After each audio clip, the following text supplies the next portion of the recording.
이와 같은 변화산상의 영광과 위엄, 이것은 예수님의 재림의 영광을 계시한 사건이었습니다. 하지만 그거보다도 더 확실한 예언이 있다는 거예요.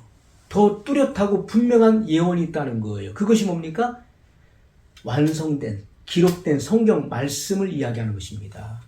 신구약 성경이 완성된 거예요.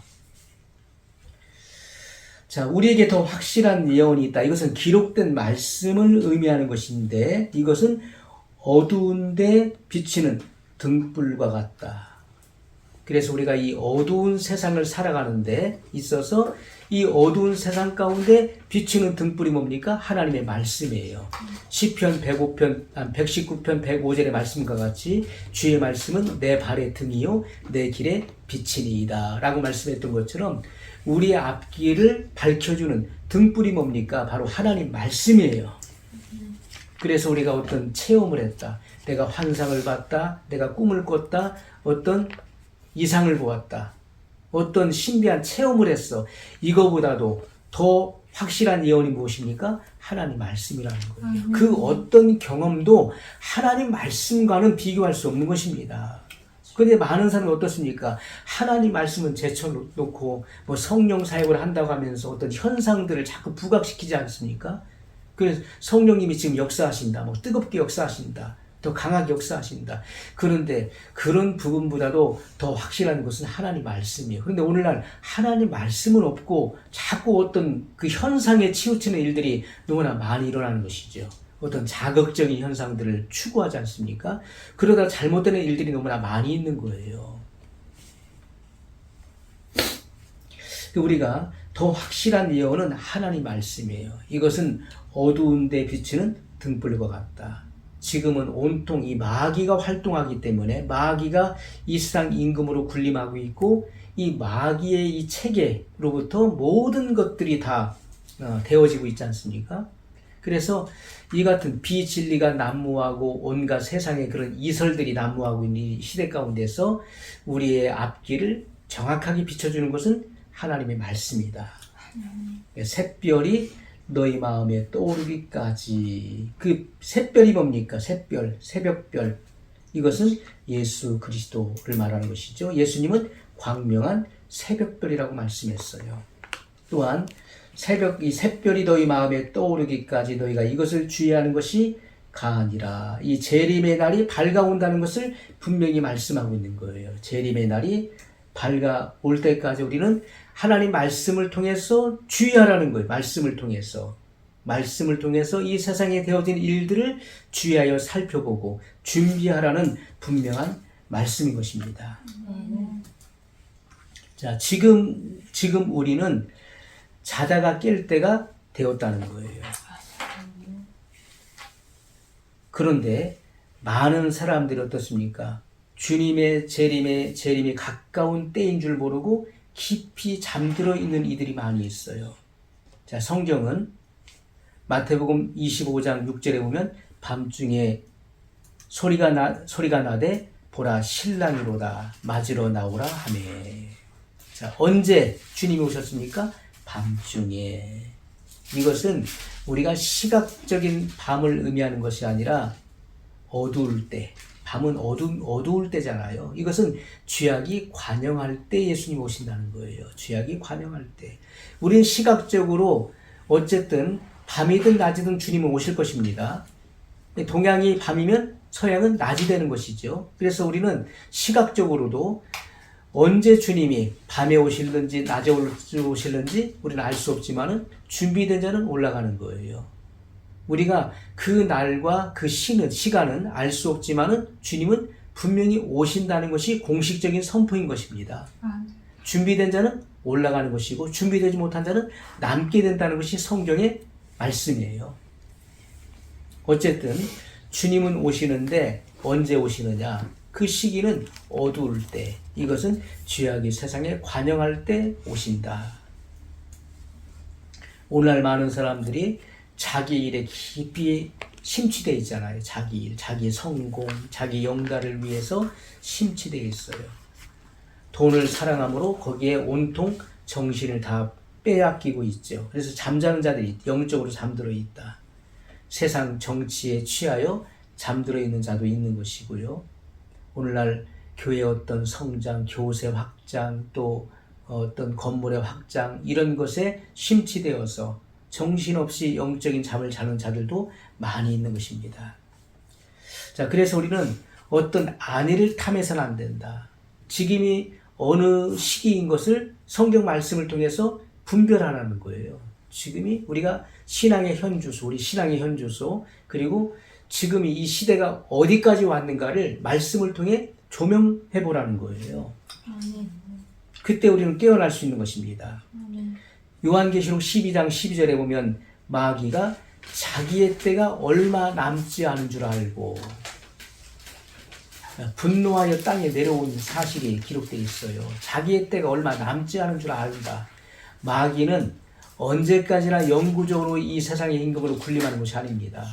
하나님께서 그 일을 허용하신 그 기간이 있는 거예요. 그 기간을 알고 있다는 거예요, 마귀가. 그래서 자기의 때가 얼마 남지 않은 줄 알므로, 아는 거로, 이렇게 말씀하고 있는 것이죠. 그 기간이 있다는 것입니다. 그래서 마귀는 이 시대에 최후의 발악을 한다는 거예요. 최후의 발악. 믿는 자 한 사람이라도. 그래서 그 선택을 받은, 택함 받은 자라도 미혹하여 넘어뜨리는 시대가 바로 이 시기인 것입니다. 그래서 신자들, 불신자들 뿐만 아니라 신자들 가운데서도 마귀는 끊임없이 활동하고 역사하고 있는 거예요. 마귀가 안 가는 곳이 없습니다. 마귀는 교회는 안 오나요? 가는 것입니다. 믿음의 가정에는 안 옵니까? 오는 것입니다. 예수님께도 찾아와서 미혹했잖아요. 예수님을 넘어뜨리려고 해요. 광야에서 예수님께서 40일을 금식하시고 줄이신 후에 예수님께 와서 유혹했어요. 내가 만일 하나님의 아들이거든 이 돌들로 떡덩이가 되게 하라. 또 성전 꼭대기에 세우고 뛰어내리라. 하나님이 천사를 보내서 내 발이 돌에 부딪히지 않게 하리라. 시편의 말씀을 인용했어요. 그리고 천하만국의 영광을 다 보여주면서 뭐라 하겠습니까? 내게 엎드려 경배하면 이 모든 천하만국은 내 것인데 왜 마귀가 이 천하만국의 영광이 자기 거라고 하죠? 첫사람 아담의 범죄함으로 이 아담은 이 모든 그 권세를 마귀에게 뺏긴 것입니다. 넘어가게 된 거예요. 그래서 이 마귀가 세상 임금으로 군림하게 된 것입니다. 이 아담의 타락으로 말미암아. 그렇기 때문에 이것은 내 것이다. 이 천하만국의 영광은 내 것인데 내게 엎드려 경배한다는 것은 예배하라는 거예요. 예배하라. 그러면 내가 이 모든 영광을 너에게 주겠다. 마귀가 이렇게 미혹하는 것입니다. 자, 그래서 이 마귀는 오늘날 불신자뿐만 아니라 믿는 자 가운데서도 역사하는 거예요. 그래서 지금은 졸아서는 안 된다. 더더욱 잠들어서는 안 된다. 우리의 구원이 처음 믿을 때보다 가까웠다. 자, 구원은 두 겹으로 되어 있습니다. 이중적 구원의 요소를 우리가 이해해야 돼요. 구원이 무슨 또 뭐 두 겹입니까? 그런 게 뭐 성경에 있습니까? 왜 이중적 구원입니까? 그게 무슨 말입니까? 이렇게 의문을 말하는 사람도 있습니다. 자, 왜 그 구원이 두 겹이냐, 왜 이중적이냐 하는 것은 첫째는 현재적 구원과 또 하나는 미래적 구원을 말하는 것입니다. 그래서 우리가 지금 구원을 받았다라는 것은 완전한 구원인가요? 한 번 구원은 영원한 구원이 되는 것입니까? 그렇지 않은 것입니다. 자, 우리가 지금 구원받은 현재의 구원은 영혼의 구원을 말하는 거예요. 현재의 구원은. 현재적 구원은 영혼의 구원을 말하는 거예요. 그래서 우리가 예수님을 구주로 믿음으로 우리가 구원받았다는 것은 현재적 구원을 말하는 것입니다. 내 영혼이 은총 입어 중한죄짐 벗고 보니. 우리가 구원받았다라고 하는 것은 바로 현재적 구원을 말하는 거예요. 영혼의 구원을 말하는 것이고, 그러나 미래적 구원이 남아있다. 그것은 무엇입니까? 우리의 몸의 구속을 말하는 거예요. 몸의 구속이 이루어질 때 전인적인 구원이 완성되는 것을 말하는 것입니다. 그래서 우리가 몸의 구속이 지금 이루어지지 않았다는 것의 분명한 증거가 무엇입니까? 몸의 구속, 몸의 구원이 완성되지 않았다고 하는 분명한 증거는 우리가 병에 노출되잖아요. 병에 걸리죠. 또 죽잖아요. 또 고통받잖아요. 이것은 이 세상에 우리가 면할 수 없는 거예요. 왜요? 몸의 구속이 이루어지지 않았기 때문에 우리가 병에 걸리고 고통받고 또 죽는 것입니다. 하지만 몸의 구속이 이루어지는 날은 예수님께서 재림하시는 날이에요. 그때 몸의 구속이 이루어지는데 그때는 이 죽을 것이 죽지 아니할 몸을 입는다는 거예요. 영생을 얻게 된다는 거예요. 영생의 몸으로 바뀌어진다는 거예요. 이 썩을 것이 불갑을 썩지 않을 것을 입게 된다는 거예요. 우리의 이 약한 체질이 강한 체질로 바뀐다는 거예요. 그것이 바로 부활의 몸이고 변화의 몸을 입는 것을 말하는 것입니다. 그것은 바로 미래의 것을 말하는, 미래의 구원을 말하는 것이죠. 그래서 현재의 구원뿐만 아니라 미래의 구원이 서로 이것이 완성되어지는 날, 그날은 바로 예수님의 재림의 날이라는 것을 분명히 알아야 돼요. 그래서 예수님께서 공중에 재림하실 때 주 안에서 죽은 자들의 부활, 첫째 부활이죠. 그리고 살아있는 성도들 중에서 준비된 성도들의 휴거될 때 그 몸이 변화되어서 올라가는 것이죠. 그래서 전인적인 구원이 완성되는 날을 의미한다는 것입니다. 시간과 공간의 제한을 받지 않는 것이죠. 이 자유로운 영광의 몸을 이루는 날을 말하는 것입니다. 비로소 완전한 구속을 이뤘다라고 말할 수 있는 거예요. 완전한 구속을 받았다라고 우리가 표현할 수 있는 것입니다. 자, 그래서 사도 바울은 빌립보서 3장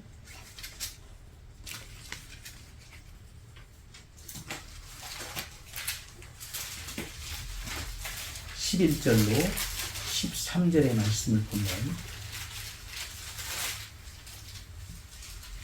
자, 아주 중요한 말씀이 여기 나오고 있습니다. 빌립보서 3장 11절로 12절에 보면 어찌하든지 죽은 자 가운데서 부활에 이르려 하노니 내가 이미 얻었다 함도 아니요 온전히 이루었다 함도 아니라 오직 내가 그리스도 예수께 잡힌 바 된 그것을 잡으려고 쫓아가노라. 아멘. 아멘. 자, 사도 바울이 성령의 감동으로 이렇게 고백하고 있는 거예요. 어찌하든지 죽은 자 가운데서 부활에 이르려 한다. 이렇게 말씀하고 있죠. 이 죽은 자의 부활. 자, 이 첫째 부활을 말하는 것입니다. 자, 그러면서 내가 이미 얻었다 함도 아니요 온전히 이루었다 함도 아니라 이렇게 말씀하고 있어요. 왜요? 예수님께서 재림하셔야만 그때 완성되는 것이기 때문에 내가 이미 얻었다 함도 아니요 온전히 이루었다 함도 아니라. 또한 바울은 두렵고 떨림으로 너희 구원을 이룰 것을 명령했던 것입니다. 두렵고 떨림으로. 내가 남에게 전파한 후에 도리어 버림을 받을까 두려워한다. 그러므로 두렵고 떨림으로 너희 구원을 이루라. 이 구원의 완성을 향해 나가라. 명령하고 있는 말씀인 것이죠. 아멘. 자, 이것은 이 구원의 완성, 현재적 구원과 미래적 구원을 우리 염두에 두고 하고 있는 말씀인 것입니다. 그래서 이 미래적 구원이 남아있다는 그것은 바로 몸의 구속을 말한다. 몸의 구속. 그래서 그 부활의 몸을 입든지 아니면 살아서 믿는 자는 영광의 몸을 입는 것. 변화체를 입는 것. 그래야만 전인적인 구원이 완성되는 것이다. 그것이 바로 주님의 재림의 날에 이루어진 것이다. 그것을 말씀하고 있는 것입니다.